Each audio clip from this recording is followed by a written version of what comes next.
Hello everyone, welcome to my talk about AKS Security Simplified for developers. If you listen to a lot of talks, you often hear that the infrastructure team takes care of Kubernetes cluster or the platform team.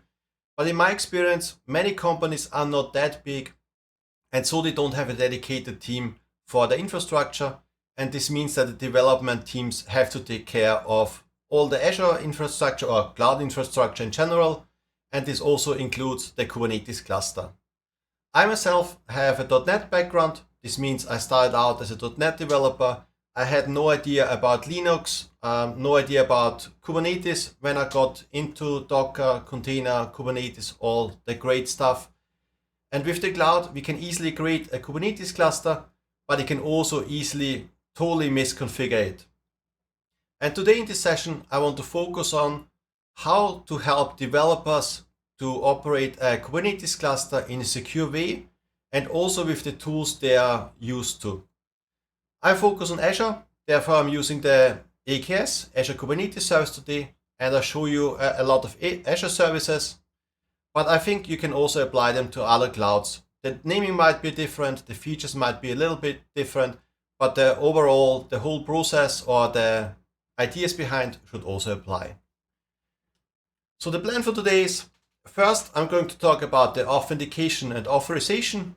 I think that's the most important part because it decides how we can log in into our cluster and what permissions we have. Then I'm going to talk about Entra Workload ID. That's an Azure feature where we can give our Kubernetes cluster and our pods managed identities. This means we don't have to use username, password to access other services. Then I'm talking about a private AKS cluster. This means the cluster is not available from the internet. And also I'm going to talk about a private container registry. So in the end, we have everything private and secure. In the end, I'm going to talk about the Azure Key Vault provider for secrets. That's a Kubernetes extension that will allow us to synchronize everything we have in the Key Vault to our Kubernetes cluster. Before I get started, a couple sentences about myself. My name is Wolfgang Ofner. I'm a freelance cloud architect. I'm based in Toronto, Canada, and I focus, as said before, on Azure. Lately, mostly on architecture, security, and governance, but I also really enjoy working with Kubernetes and DevOps. If you have any questions about the session, feel free to message me. The easiest way would be probably LinkedIn. And I also have a YouTube channel where I post videos about Azure, Kubernetes, DevOps every week. With this, now let's go into the authentication and authorization. In Azure for AKS, we have three different options. The first one is local accounts with Kubernetes RBAC. That's the default option. Then we have Entra ID authentication with Kubernetes RBAC. And lastly, we have Entra ID authentication with Azure RBAC. If there's only one thing you remember from this session, then remember that local accounts with Kubernetes RBAC is the default option, but the most insecure one. And the best option would be Entra ID authentication with Azure RBAC. If you use the Azure portal, you can see a drop-down menu. It's right there on the first tab. To me, it's always a bit hidden and I forget about it. But if you open it, you can see the three authentication options we have. Now let's take a look at the first one, the local accounts with Kubernetes RBAC. As I said, that's the default authentication.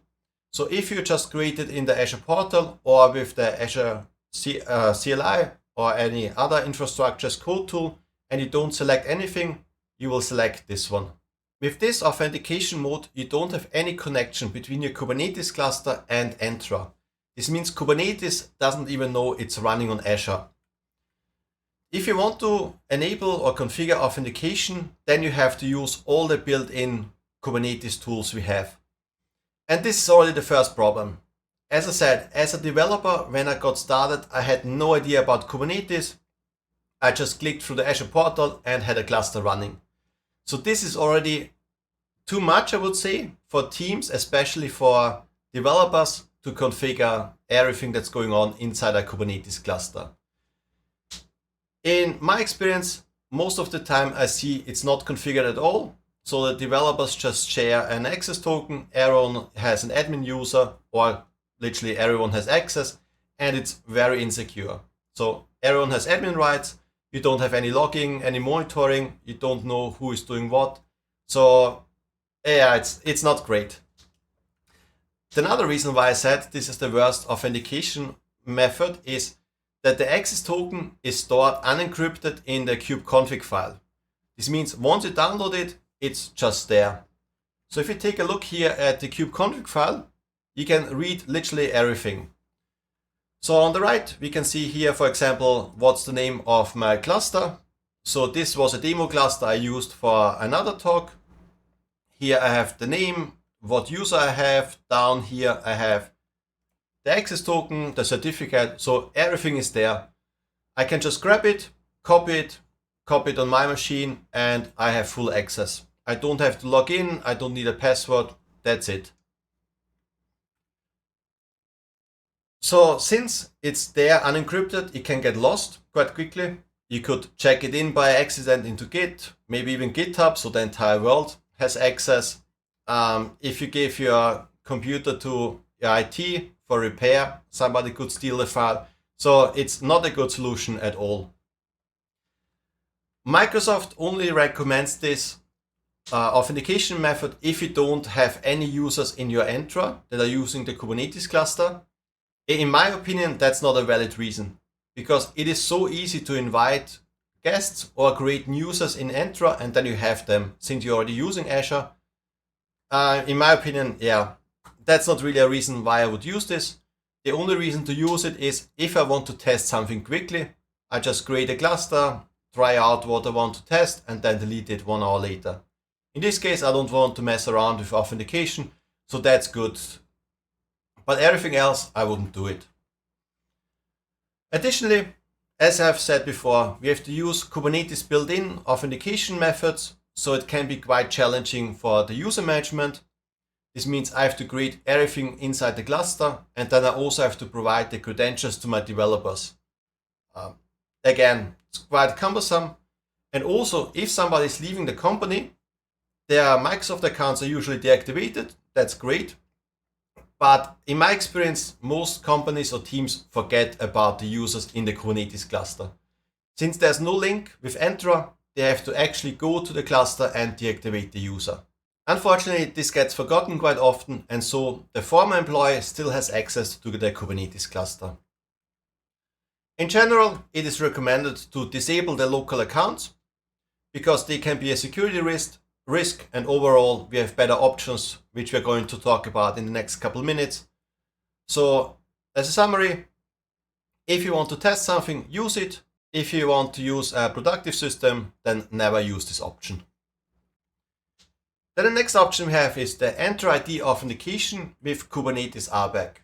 So here we have a mix. First, we have the authentication with Microsoft Entra. This was a couple years ago Azure Active Directory. This means we have to log in into Entra with our Microsoft accounts. That's already great because now there's no token somebody can steal and just use it. We have to use our accounts to log in. But after we did this, we still have the authorization inside the Kubernetes cluster. This means we use Kubernetes RBAC, and then we link the roles and the permissions inside this cluster with our user. So the way this is set up is usually we have an administrator. It can also be a team member of the developers with just owner permissions or contributor permissions. This person sets up the cluster, then defines the rule binding between the Kubernetes rules and Entra user or group. And then this group or user needs the Azure Kubernetes cluster user role in Azure. Without this role, the developers are not able to download the credentials and store them in the kubeconfig file. The problem with this approach is, as I said before, as a developer, I don't care about the ins and outs of Kubernetes. I want to use it, I want to deploy my applications there, and I prefer to use Azure tools because I'm used to them. If you take a look here at a custom rule in Kubernetes, you can see it's quite a simple rule, but for somebody who has never seen it, it's quite complicated. So on top, we can see we have here this Kubernetes object of type rule. Then we have a couple metadata information, for example, the name and in what namespace we want to store it. And then we have the rules. And in these rules, I have to know what API groups do I have, what resources are in each group, what verbs can I use on them. So it's nothing that would come easy. So I have to go into the documentation, maybe try it out a bit. And if you take a look at, I only want to read. This means no create, no delete, nothing. But in Kubernetes, we have different verbs for this. So we have get, list, and watch. So it's also not intuitive. Then I have to define what resources. So I have pods, services. That's something the developer usually knows.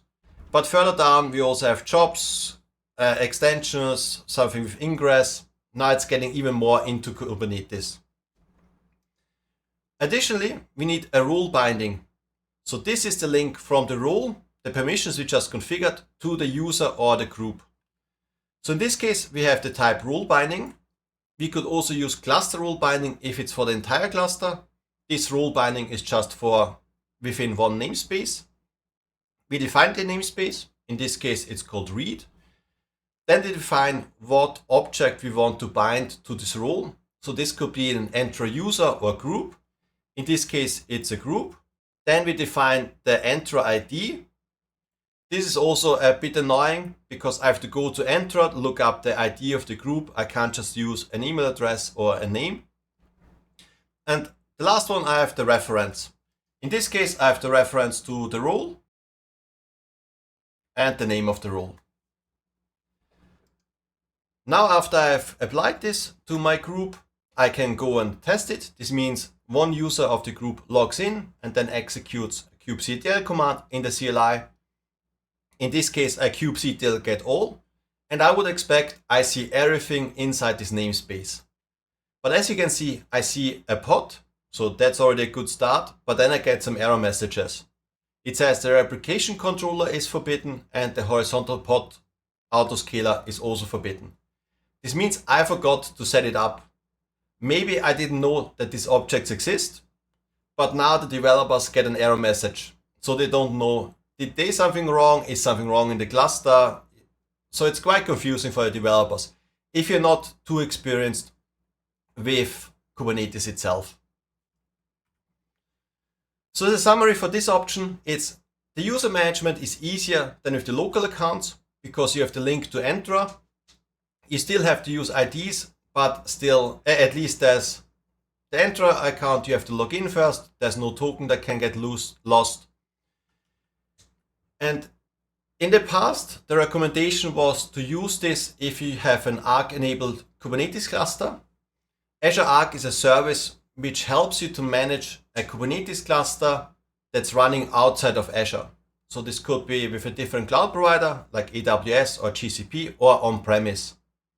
You install Arc on it, and then you can manage it from Azure. So that's great. But nowadays we have the option to use Entra authentication. So that's the third option we're going to look at in a minute. So I don't really see an option for this authentication method. I've never used it in the last 5-6 years.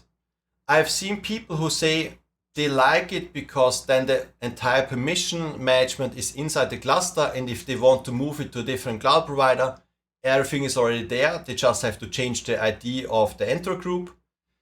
I don't see it as realistic. Like, first off, we basically never switch cloud provider, and second, it's so much work and there are better options. But to finish this up, what's good about this is, or not good actually, is the auditing. Now we have Entra users, but we still have to go through all the roles, all role bindings. It could also be cluster roles and cluster role bindings. We have to find the Entra IDs. We have to go to Entra, figure out who is in the group, and yeah, it's a pain.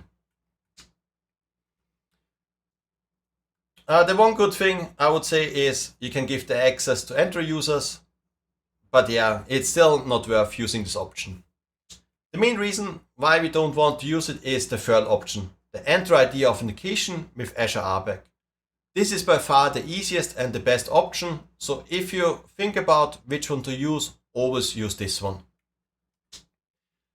So here we manage the access to our cluster with Azure. This means Azure RBAC. That's the same as we have the permission to other resources in Azure, and there are no Kubernetes RBAC, Kubernetes built-in features. This is great because we, as a developer, already know how to use Azure, how to give permissions. We hopefully use infrastructure as code, where we have permissions set up there, and we can just reuse what we already have. Therefore, it is the recommended way to manage the cluster.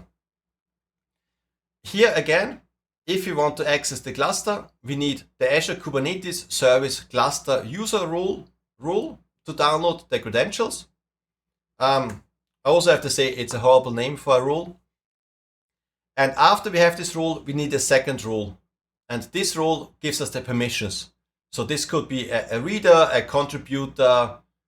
Here on the screenshot on the right, we can see I have the cluster admin rule. So in this case, I wouldn't need the Azure Kubernetes Service cluster user rule because the admin already has it built in.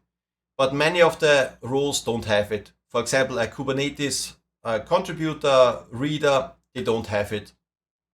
So if you get an error message downloading the credentials, then you have to add this one rule. You can also, as you're used to in Azure, use the built-in rules, but you can also create the custom rules. The built-in rules all start with Azure Kubernetes Service. So you can just search for them and you see all the rules that are there. Something that's a little bit annoying maybe is if you set the permissions in the Azure portal, then it's for the entire cluster. If you want to set permissions for a specific namespace only, then you have to use the Azure CLI. In general, you should use infrastructure as code anyways, but I think it's specific to the Azure CLI that you can only use this and not other tools. And the only thing I don't like about this is I sometimes like to go to the Azure portal and just click there and see who has access, but you don't see anything about the namespaces. So here I could have 5 users having roles or permissions on namespaces, and I don't see anything. But all in all, as we can see, this is by far the best option. We can manage it the same way we use other Azure resources, and it's the most secure one. Also, as a developer, I don't have to know the ins and outs of Kubernetes, so it makes my life way easier. All right, so now we know how to log in into our cluster, how to give permissions. Now we want to take care of our workloads. Before I talk about this, I want to talk about identities. In Azure, we have the concept of managed identities that has been around for forever. And in my opinion, this is the first thing somebody should learn when they start using Azure. Unfortunately, in the last couple of months, I've met several teams who have never heard of managed identities, which is a bit shocking. But since it's so important, I just want to give you a quick introduction.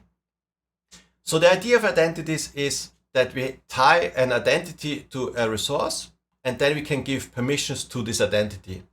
It works the same way as giving permissions to a developer. And what is great about this approach is there's no username or password that can get lost.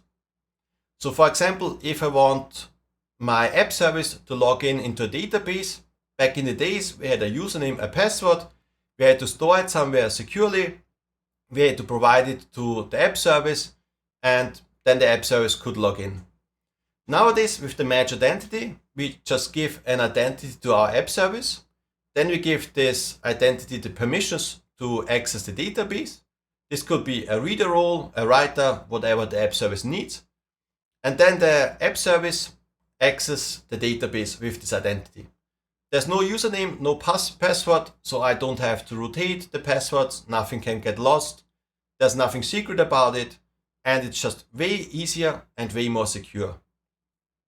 An example for this could be in the real world, a passport. If I want to travel, I use my passport. I go to the border patrol. They check my passport. If I am who I say I am. Then they check maybe if there's an arrest warrant, if I have a visa to go in, and so on. And if they're satisfied, they will let me in. On the other side, if I only need a password, to travel. Then I go to the border patrol, I'll tell them the password, and they will let me in if it's the right password. But they don't know who I am. They can't check arrest warrants, visas, whatever they check when you go into a country. And the bigger problem is, since it's a password, I store it somewhere. Maybe I write a post-it and put it on my desk. Then my wife sees the password, so she already knows it. On the weekend, I have guests over. They just walk around the apartment. They also see it. Now they also know the password. So now we already have a lot of people who can go to the border patrol, use the password, and get into the country, even though they shouldn't be there. And also in the end, I don't know who got in. I only know someone had the right password. Okay, so lost a bit the topic of AKS, but one thing to remember is always use managed identities, and if possible, avoid username and passwords because they're a headache. In AKS, we can use an identity, but this is assigned to the entire cluster. This can be useful if you want everything inside your cluster to be able to pull images from a container registry. But with the applications, we want to be more granular. For example, if I have a test application, then this test application should go to the test database. The production application should go to the production database. And the way how I can set this up is Entra Workload Identity. With this tool or feature, I can give all my pods identities, and I can give each pod a different identity. So the test application and all the pods of the test application get one identity, and the pods of the prod application get another identity. And then, as said before, with managed identities, we can give each identity permissions. So the test identity gets permissions to the test database, the prod identity to the prod database.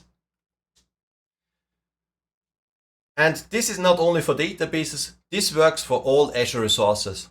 So if my application needs to write to a storage account, service bus, event hub, they all support managed identities. So I just give the permission and then my application can access it.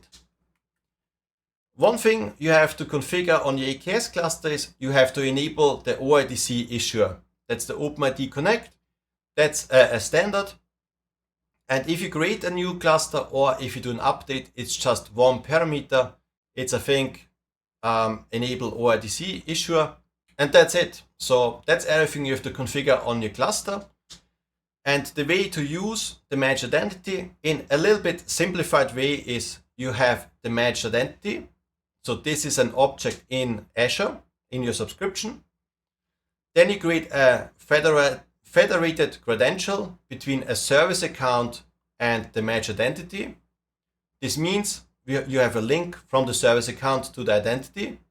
And then on your pods, you create a label that says use Entra Workload ID equals true. And on the service account, you set the ID of the managed identity. I know if you've never seen it, you're probably totally confused right now. So if you're interested, I have on my YouTube channel an entire video where we set up everything step by step. But if you take a look how the whole workflow is in a bit of a simplified way is here on the left. We have Kubelet. Kubelet inside the Kubernetes cluster knows the service account. The service account knows the managed identity. And if I want to access a resource, then I send an access token to Entra. Entra checks here with the OIDC discovery document if the token is valid, if it comes from a valid source, and what permissions should this identity have. Then it sends back an Entra token. Inside this token, I have all the permissions. For example, I have read writes on the database, and I have write writes on a storage account. And then my application sends this token to whatever resource I want to access in Azure. Again, this could be the database. So if I want to access the database instead of a username and password, it sends this access token. The resource checks the token. If it's valid, I can read the data from the database. Next up, now we already have, I think, the two most important topics. I think authentication is by far the most important one, because if only my developers with the Microsoft account can log in, it's already way more secure than anything else.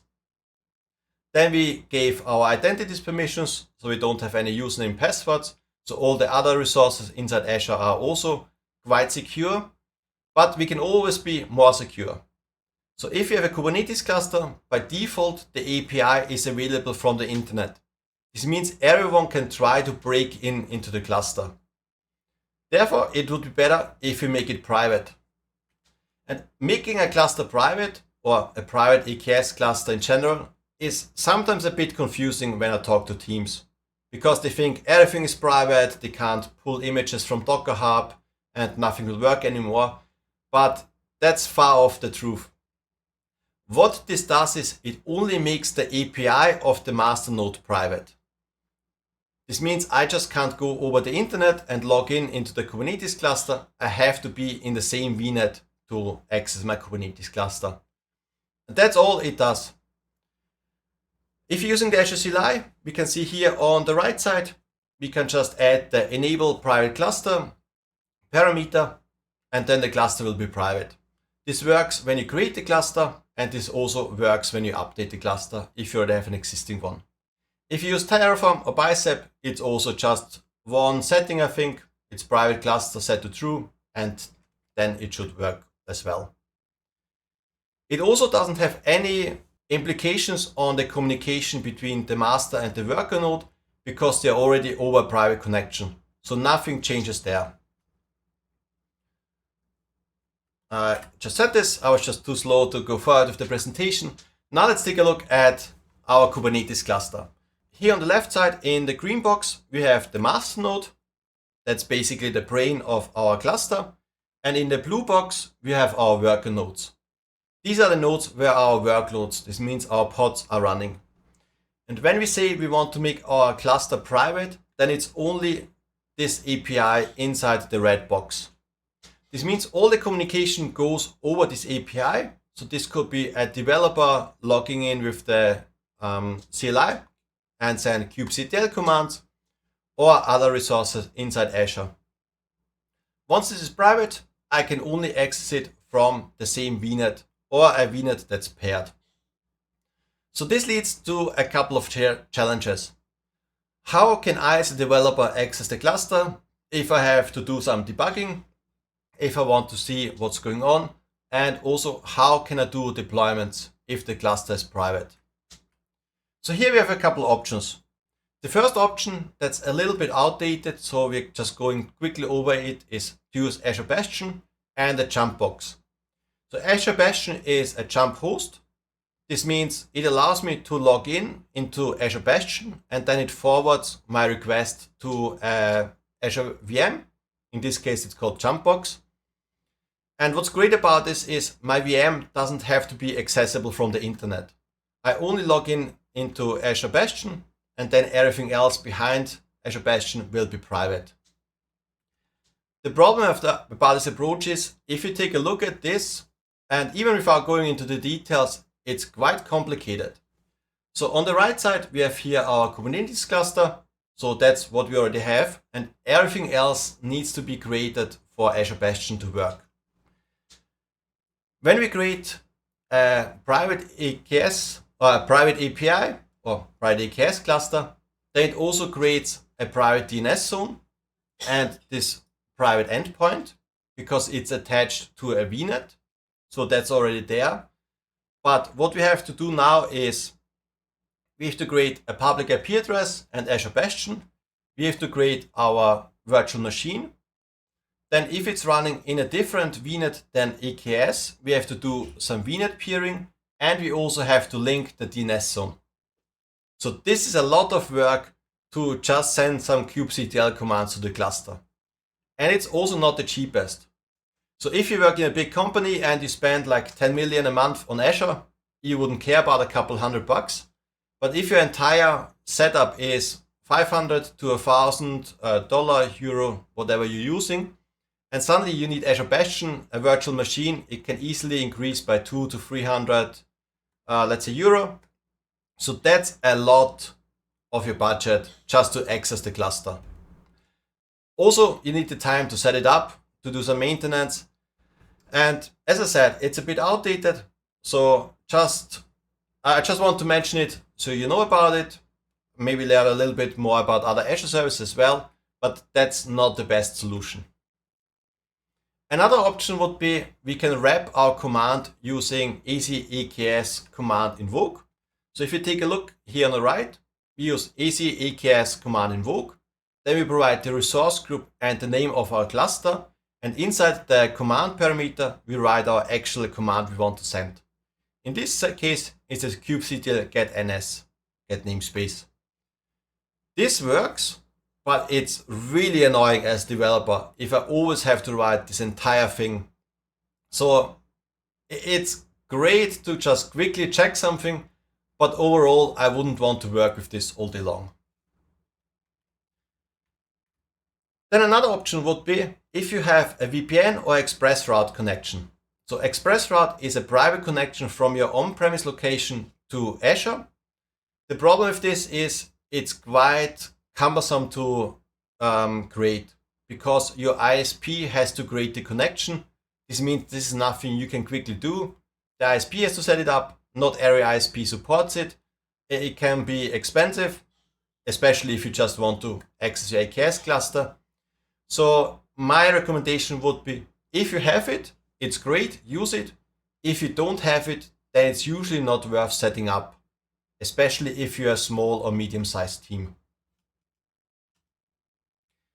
So after all these non-optimal solutions, in summer of 2025, we got a new feature, and this is, in my opinion, the best way to access the AKS cluster. And this is to use Azure Bastion.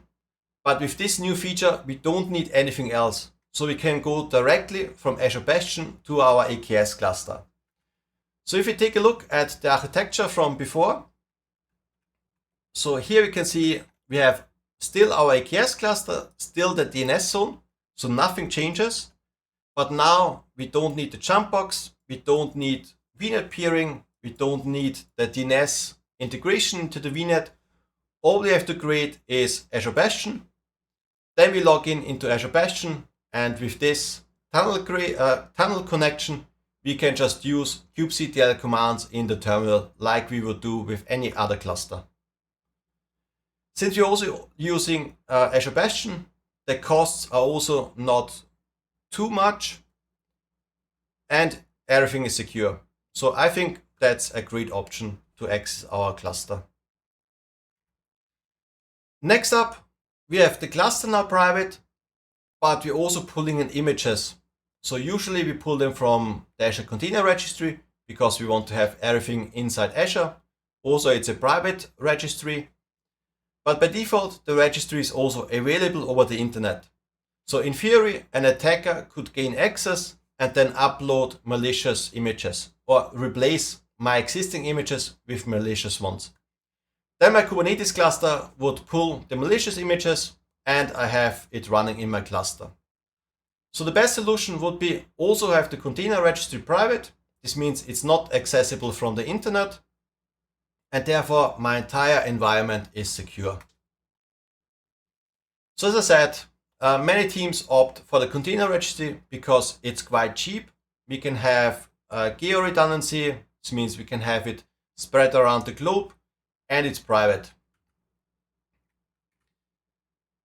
So as I said, it would be great if the Kubernetes cluster can pull over a private connection. If you look at the default behavior, as I said, the container registry is available from the internet. This means I as a developer can just easily push or pull images, which is great, but also an attacker can do it. So they can try to get access. If they have access, they can change the images that are there. Additionally, if I have an AKS cluster, it also pulls the images over the internet. This means it's probably a slower connection than it would be if it's pulling the images directly. So the solution for this would be we create a private endpoint for the container registry, and then we deactivate the public endpoint. This means the attacker can't even try to get access to the container registry, and the AKS cluster can pull the image over the prior connection, which should be faster. If it's not faster, it's at least more secure. What's really great about this approach is I don't have to change anything in my Kubernetes cluster. Because when I create a private endpoint, it also creates a private DNS zone, and this private DNS zone overrides the public DNS entry. This means my full qualified domain name is now pointing from the private DNS zone to the private DNS. One problem I have is, since my container registry is now private, I can't push images like I used to in my CI/CD pipeline. So if I'm using Azure DevOps or GitHub, the agent in Azure DevOps, the runner in GitHub, connects over the internet to the registry. This is not possible anymore.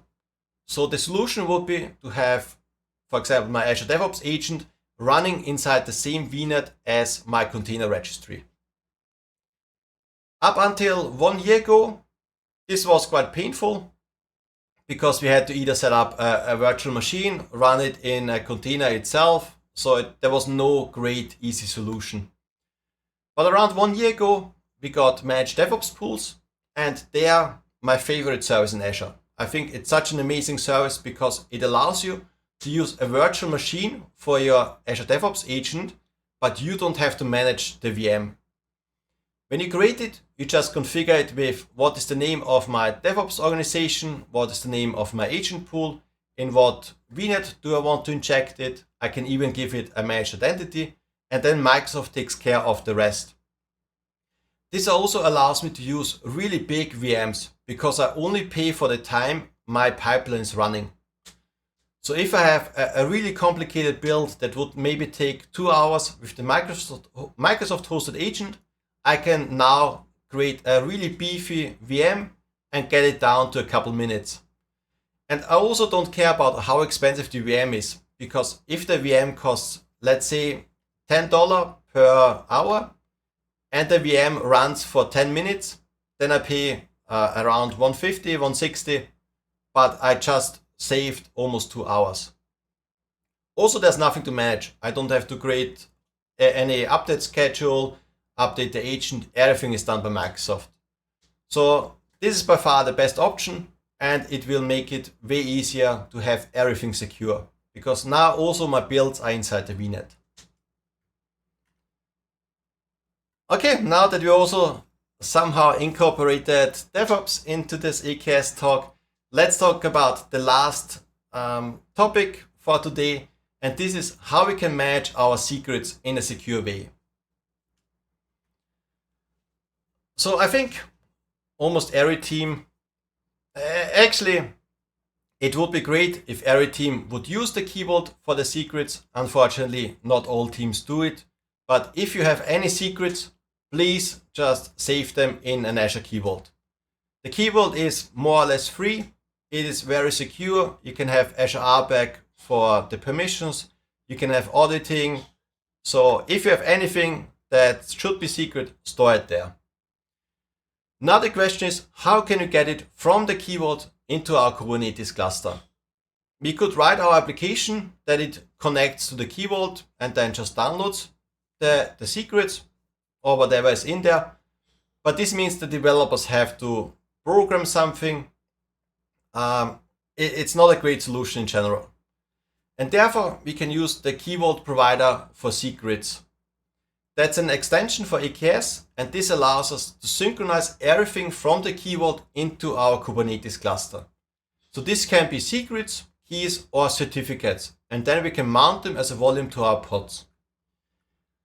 This gives us a lot of features. For example, if we change something in the Key Vault, we can automatically rotate the secrets in the Kubernetes cluster as well. So I can configure to synchronize, let's say, every 5 minutes from the Key Vault to the cluster.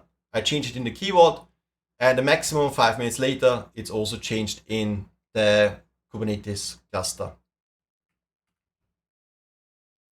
What I can also do, and what I really like, is I can sync secrets from the Azure Key Vault and create Kubernetes secrets. This means I don't have to change anything in my application depending on what language I use. So I, as a .NET developer, in .NET we can read the app settings file where we can have our config, or we can also read environment variables. All of this is done by default. If you use Kubernetes, it also reads the secrets because they are treated like environment variables.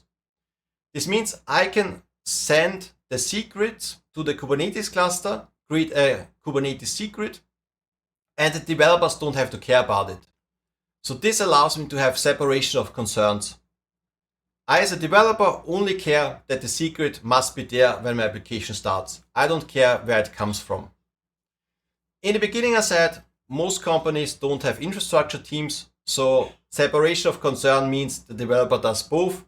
But I think it's still great to have on one side the Kubernetes management, on the other side programming the application itself. Now if we take a look how this works, everything starts with the Kubernetes API. It tells kubelet to create a new pod. Then kubelet checks the secret store CSI driver, and that does two things at the same time. First, it creates a temporary volume for the pod, and then it requests the secrets. And it requests the secrets from the secret store CSI provider. And this is where we use our extension.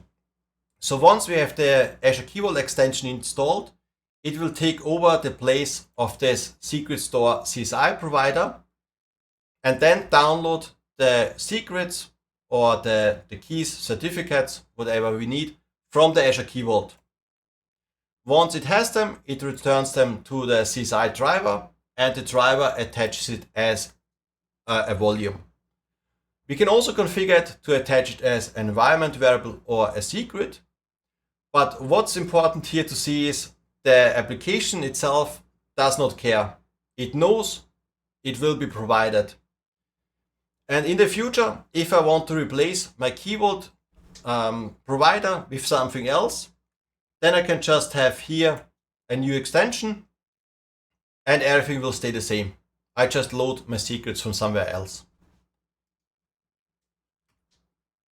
All right, so now we have talked about all the most important Azure security features, but with Kubernetes, there's so much more. Like we could probably fill an entire week just talking about Kubernetes security, how to manage it. So for the last two slides, I want to give you just a couple topics if you're interested in even more security, so you know what's out there and you can look it up yourself. The first one is Azure Linux. So that's a Linux distribution developed by Microsoft, and it runs most of the Azure services. It's a very lenient, this means small, very few packages. This means the performance should be better. And also, since there are only a few packages, the attack surface is less. I think nowadays Azure Linux is already the default for new clusters, or for clusters that are greater version of 1.31, I think. And as an operator of the cluster, you don't see any difference, except the cluster might start faster and it should be more secure. Next up, disable SSH. I don't see any reason why I have to SSH into one of my worker nodes, especially with AKS. So just disable it so attackers can't also try it. Something I've mentioned before is disable the local accounts. We want to use the Entra ID accounts. Therefore, we don't need any local accounts. So just deactivate them so no attacker could use them. Then in Azure, we have Azure Policy. This allows us to have some governance. So this is something you can apply on a subscription or a management group, and you can set some specific rules. For example, only use a specific type of VM, or you have to have matched entities enabled and not passwords. You can do the same inside your Kubernetes cluster. All you have to do is install the Azure Policy add-on, and then you can have these policies inside this cluster. Policies could be, for example, only run verified images, don't run your images as a root user, and everything else you need for the management of the cluster. Then another thing, some people like it, some people don't like it, is the Microsoft Defender for Container. So this is one of the many defenders we have. In this case, it checks container images and it might give you recommendations how to run your cluster more securely. And I think the last topic I have for Azure specific is something called AKS Automatic. It just went GA in fall of 25, and it's nothing new. It's just a pre-configured Kubernetes cluster with all the Microsoft recommended best practices for security and operations. I'm not the biggest fan of it because I like to configure my cluster the way I want it. But especially if you're new or if you want to see what Microsoft recommends, it's, I think, a great learning tool. You create the cluster, everything is set up by Microsoft, and then you just check what it did. And there you will see you have, for example, the Entra ID authentication, you have a private cluster, you have the image cleaner enabled. So it's a really great learning tool. Now, if you want to go even further into Kubernetes and security, then we can only run signed images. This means I verify what image I run. The same with the image integrity, I can validate it so I know exactly what image I'm running. This could be, for example, something my build pipeline signed and then pushed it to the container registry. Next up, I can limit the pod privileges. This means what the pod is allowed to do. The same as the security context. So by default, pods are running as a root user. As a developer, as a .NET developer, I don't have this problem anymore because starting with .NET 8, Microsoft introduced a normal user and containers don't run as root anymore. Running your container as a normal user is great because if somebody gains access into the container, then they can't do much because the user doesn't have root privileges. If you want to go even further down the Linux rabbit hole, then you can reduce the pod capabilities. This means what a pod is actually allowed to do. And this in configuration with SecCom, secure computing, is where you limit Linux kernel features. So this is something I've never done myself because I think it's way too deep down for a Kubernetes cluster, and I think only the 0.1% of companies will ever need this. But it's interesting to know what's out there. So I put it on the list. If you're interested, take a look at it. Maybe your project will need it. And this brings us to the end of the presentation. So I hope you learned something about AKS security, especially if you're a developer, don't have the in-depth Kubernetes and Linux know-how, how you can use Azure features to keep our cluster secure. If you're interested, you can find the slides if you scan the QR code. And if you have any questions, always feel free to message me on LinkedIn. And if you want to know more about the topics we learned today, I have an in-depth video about each topic or similar topics on my YouTube channel. And I hope to see you there. And with this, I wish you happy holidays and a great start into the new year.